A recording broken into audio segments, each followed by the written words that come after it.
Pertanyaan tentang apakah kehidupan hewan hampir sama dengan manusia bukan hanya menyentuh aspek biologis, tetapi juga menggugah dimensi etika, filosofis, dan psikologis kita sebagai spesies yang mengklaim diri paling cerdas di planet ini.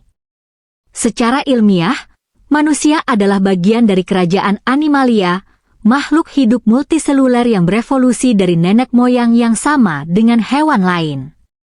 Genom manusia, misalnya, 98,8% identik dengan simpanse, dan kita berbagi banyak gen yang sama dengan hewan lainnya seperti tikus, anjing, dan bahkan lalat buah.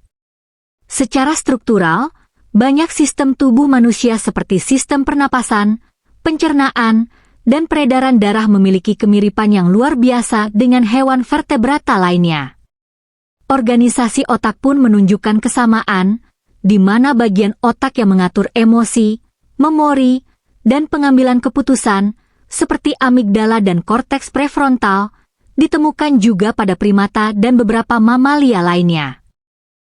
Dalam praktiknya, banyak penelitian neurologi dan farmasi terhadap manusia bahkan dilakukan dengan studi awal pada hewan.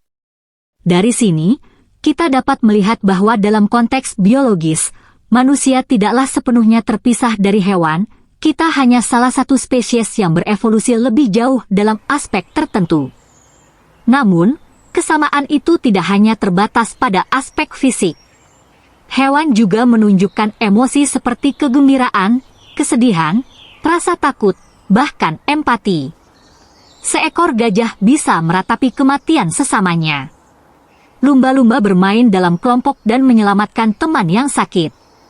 Anjing bisa memahami perasaan pemiliknya melalui ekspresi wajah atau nada suara.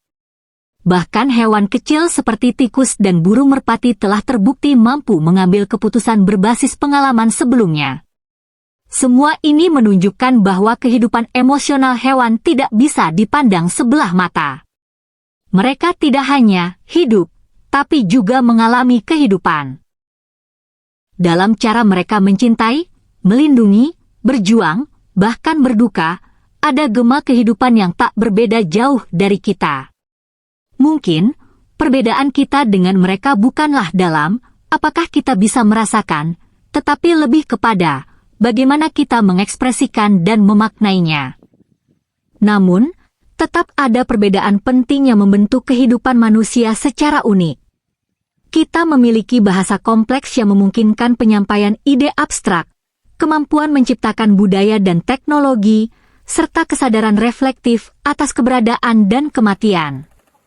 Kita menulis puisi, membangun peradaban, membuat hukum, dan mengembangkan moralitas yang terstruktur. Kita juga memiliki kesadaran akan masa depan dan masa lalu dalam skala yang lebih luas, yang membentuk rasa identitas diri dan tujuan hidup. Namun, ironisnya, banyak dari pencapaian manusia ini justru membawa dampak negatif pada kehidupan hewan lain, perusakan habitat, eksploitasi spesies, dan pengabaian terhadap kesejahteraan hewan. Disinilah muncul pertanyaan etis besar. Jika kehidupan hewan ternyata tidak terlalu jauh berbeda dari manusia, tidakkah mereka juga pantas mendapatkan perlakuan yang setara dalam hal perlindungan, rasa hormat, dan hak untuk hidup dengan layak? Perbandingan kehidupan manusia dan hewan justru mengaburkan batas antara kita dan mereka. Kita sama-sama tumbuh, merasakan sakit, menikmati kebersamaan, mencari makan, bertahan hidup, dan bereproduksi. Banyak hewan juga membentuk struktur sosial, membangun tempat tinggal, dan mendidik anak-anak mereka, mirip seperti manusia. Bahkan beberapa hewan menunjukkan kemampuan mencipta dan bermain, dua hal yang dulu dianggap eksklusif milik manusia. Jadi, apakah kehidupan hewan hampir sama dengan manusia? Dalam banyak hal, iya. Mereka punya kehidupan dalam makna penuh, fisik, emosional, sosial, dan bahkan spiritual dalam bentuk yang berbeda. Kita mungkin memiliki teknologi dan akal yang lebih canggih, tetapi bukan berarti kehidupan kita lebih bernilai dari mereka. Yang membedakan kita bukanlah hakikat hidup itu sendiri, melainkan bagaimana kita mengelolanya.